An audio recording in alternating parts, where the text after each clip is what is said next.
The warmest welcomes to you. We are back as Yellow Foot analysis and updates.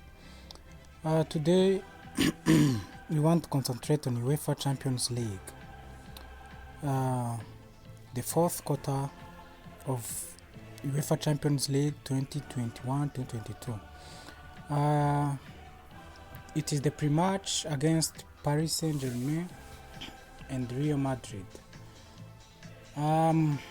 I'm with my friend, my brother, and your friend too, Damian from Nigeria. First, welcome Damian to Eurofoot, and I hope you're doing great. Thank you, brother. I am so happy to be here. Yeah, to cut time short, I'd like to first start with team news. Paris Saint-Germain will be home at Parc des Princes, and Real Madrid will be visitors as well. Starting with the home team, Paris Saint-Germain will be glad to welcome Neymar from 2-month injury. I think it's a knee injury or Achilles tendon, if I'm not mistaken. And I think Paris Saint-Germain have been lucky to remain with Marco Verratti because he's mostly known as a fragile player. He most of the time with these big matches of UEFA Champions League he used to miss, but now he's okay, he's with the team and he's doing great. Speaking of injuries in Paris Saint-Germain, I think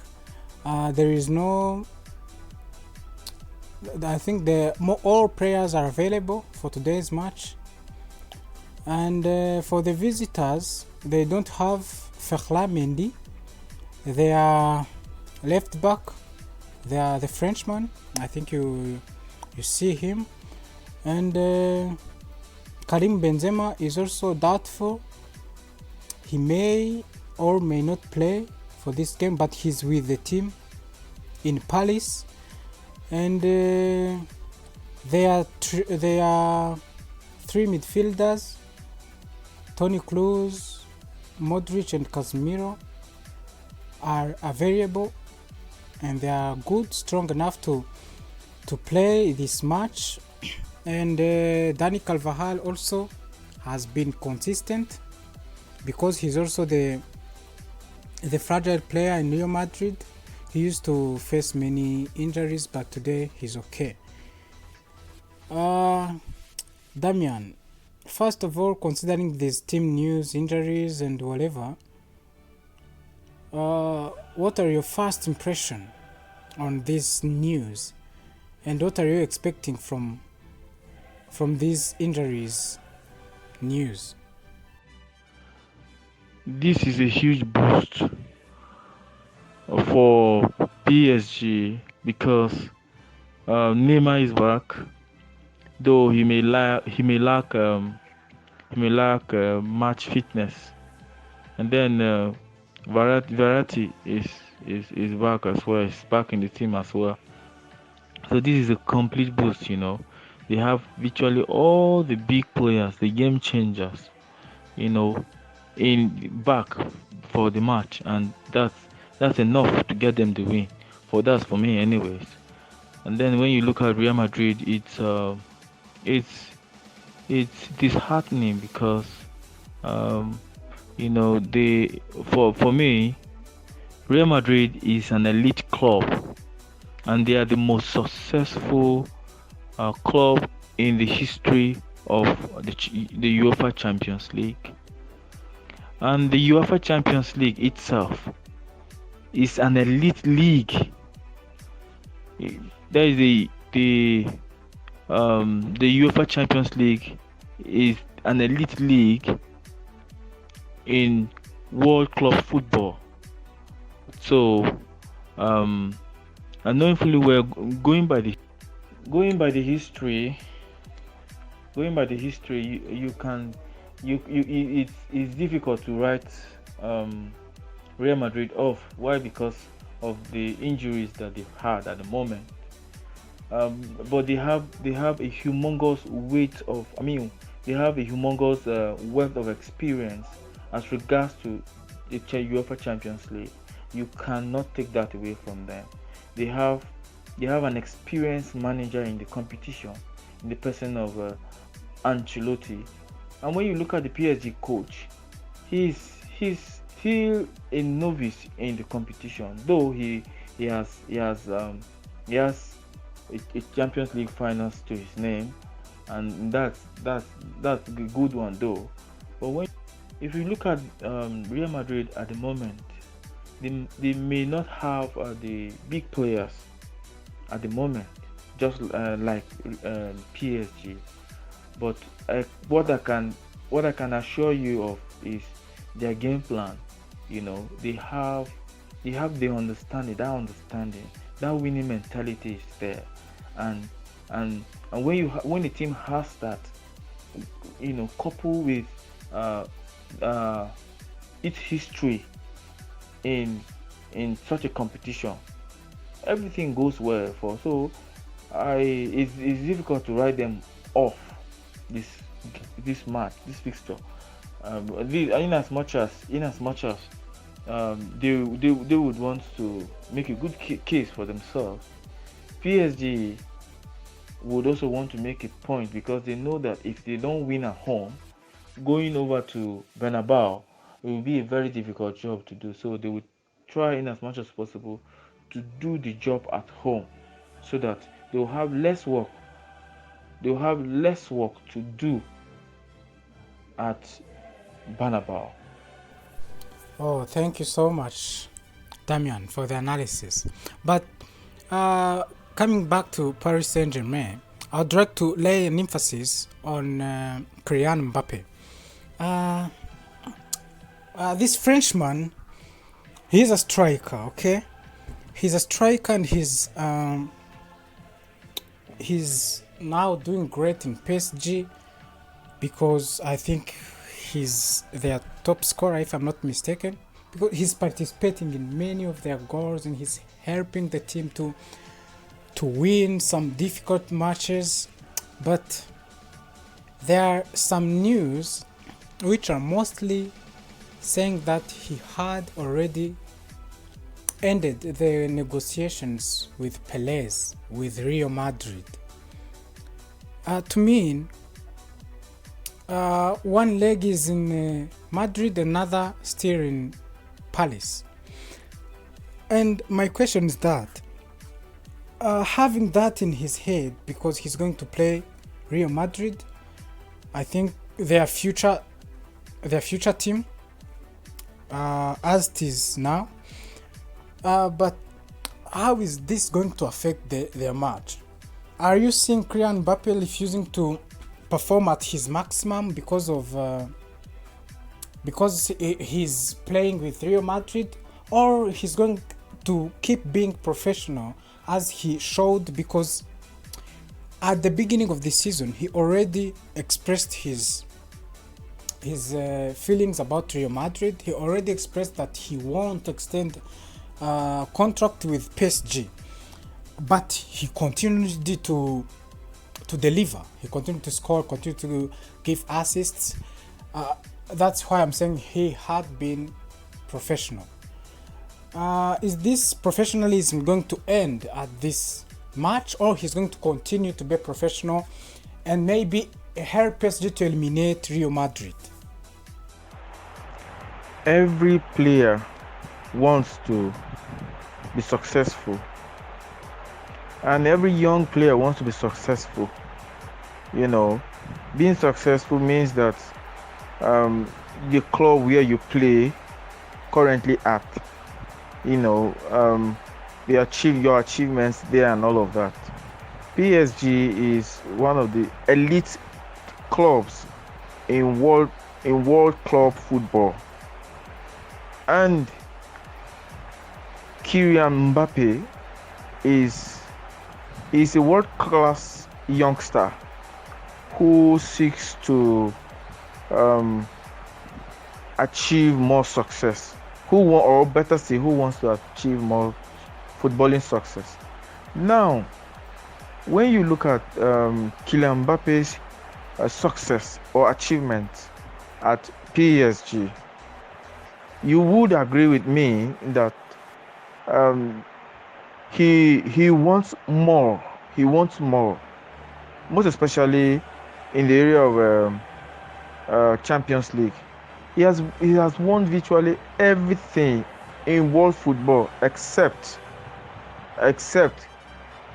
the Champions League and the Club World Cup. So, and PSG are not ready to give him that now. He knows that Real Madrid is an elite club and is the most successful club in this competition. So he feels that Real Madrid he has better opportunity or better chance of winning the Champions League with Real Madrid. But who says he cannot win with PSG? Who knows? Who knows? Maybe this might be the season for him to win the Champions League. So I don't think he's going to play underperform because Real Madrid is his future club. I don't think so. He is going to give his 100%, and he would want to win Champions League as a PSG player, and also will want to win Champions League as a Real Madrid player. So that we build his CV, build up his CV nicely. So I don't think him joining PSG Real Madrid at the end of the season would define his performance today. I don't think that would be the case. He is going to be Mbappe and do the Mbappe thing on the pitch, 100%. Yes, sure that. But Damian, remember that Neymar is back. Neymar is back in the squad, and Neymar is eager to participate in these rounds because most of the time he used to miss them. But having Neymar on the pitch, for me, it brings imbalance in PSG because their front three, their strikers, they don't play without the ball. And in modern football, I used to say this, how the player participates in the game without the ball is more crucial, it's more essential nowadays. And having this many players who will be traveling in case they don't have the ball will bring imbalance defensively, of course, because Real Madrid will create the large number of players to PSG in case they will be attacking PSG. I think you are getting me. And my question is that, can you propose to start Neymar on the pitch on your side, or having Di Maria, who used to travel, who used to search for the ball, to run looking for the ball, to play without the ball, okay? Or having Neymar, Messi and Mbappe the same on the pitch, for you is okay. Or bringing Di Maria in order to create that balance in the team. For you, what's your opinion on this? Can you propose to have Neymar starting on the pitch or being on the bench? Just not because of his fitness, maybe that can be a reason too, but considering my reasoning, for that of bringing balance or imbalance in the team.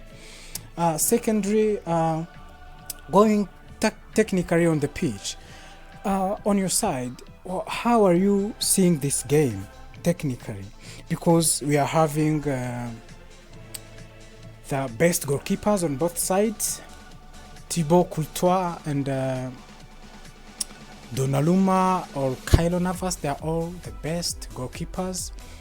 Having in the midfield, as I said, there are three midfielders for Real Madrid: Casemiro, Toni Kroos, and Luka Modric. They are the best. Okay, they have many qualities, passing qualities, scoring qualities. Okay, and having many midfielders for PSG, they have many. So it's up to the coach to choose. We have Danilo Pereira, the best to hold, the best holding midfielder. We have Marco Verratti, the creator, the playmaker, the box-to-box midfielder, and Paredes, Ganagay. Yeah, Pochettino has to choose. But on your side, tactically, what's going to be the difference from both teams? How Real Madrid can try to be a threat to PSG and PSG to Real Madrid.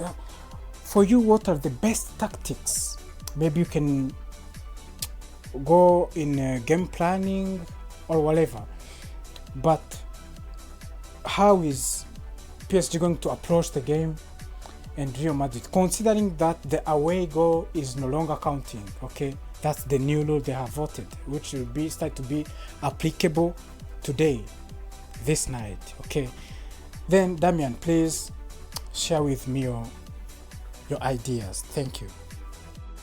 Wow, this is a beautiful question. As regards to Neymar, as the coach of PSG,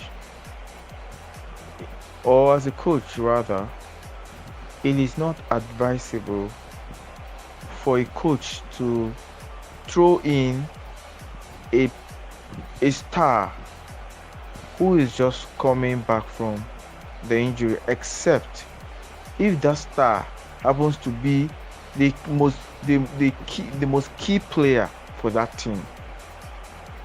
But when you look at PSG, they have so many stars.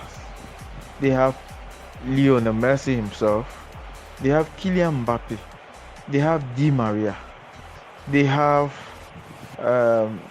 big guys, Verratti. They have one Adam. They have Donnarumma.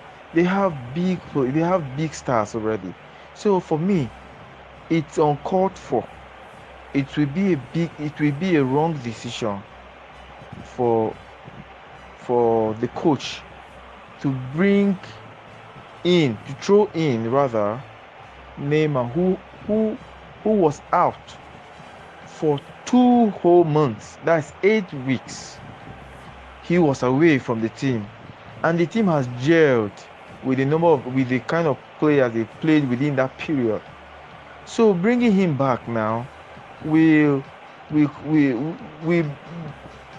a setback tactically. That's it for me. First of all, he's not fit, and he doesn't track back. He waits for the ball, win the ball, and give it to him. He dribbles and loses the ball and does not even go after the ball. So but when you have other options that they are fit and they are good as well, why not go with them? Just like Di Maria. Di Maria is not they don't play in the same position. So I wouldn't pair them, but I would want to see him play someone who has been there in the absence of Neymar, so that fluidity, that cohesion, that understanding between the team players, the team members can coexist, can aid them, perfect or execute the game plan nicely or properly. When you talk about tactics, when you look at, for me, the midfield is the engine room of any footballing team, of any football team. When you look at on paper, when you look at the midfield of Real Madrid and you look at that of PSG, it's just logical. That when if Toni Kroos, Casemiro, and Modric are on top of their game, it is going to be very difficult for PSG to dictate anything, because they are going to take control of that midfield, and they are going to so frustrate PSG. But if the PSG midfielders, if they are brave enough to decipher the tactics of the Real Madrid midfielders, it will be a plus for them, because PSG have the attack while Real Madrid have the midfield. So it's a battle of midfield and attack. So the midfield is the engine room or engine house of anything. If your midfield is not properly built or is not properly harnessed, put together to execute games sort of this kind, then it's very difficult. It's going to be difficult for such a team to prevail, because it's how the midfielder dictates the game, that the attackers, that the club or the attackers, dance to. So if Real Madrid, I think they have the attack, but the quality of attack is less to that of the quality of attack of PSG. PSG, when it comes to attacking wise, they have the edge. When you come to the midfield wise, Real Madrid have the edge. But when you come to the defense line, PSG have an edge as well. So they have Sergio Ramos there. They have a very exciting goalkeeper, Donnarumma, and that's a plus for them as well. So, but when you look at Real Madrid, it's not rosy for them, but the cohesion is there. As far as the cohesion is there, everything goes. They just need to maintain. They just need to keep the understanding. Stick to the game plan, and I think it will be a very tight one. But I see somehow PSG winning this game. Yes. Thank you, Damian. Thank you for being with me in this analysis. And I think we'll catch up later. Thank you for the analysis, and thank you for everyone who followed us, who subscribed. And we will be together tomorrow for the next match. Thank you, Damian. Thank you so much for your insightful analysis. Thank you. You're welcome. Thank you, my brother. Bye-bye.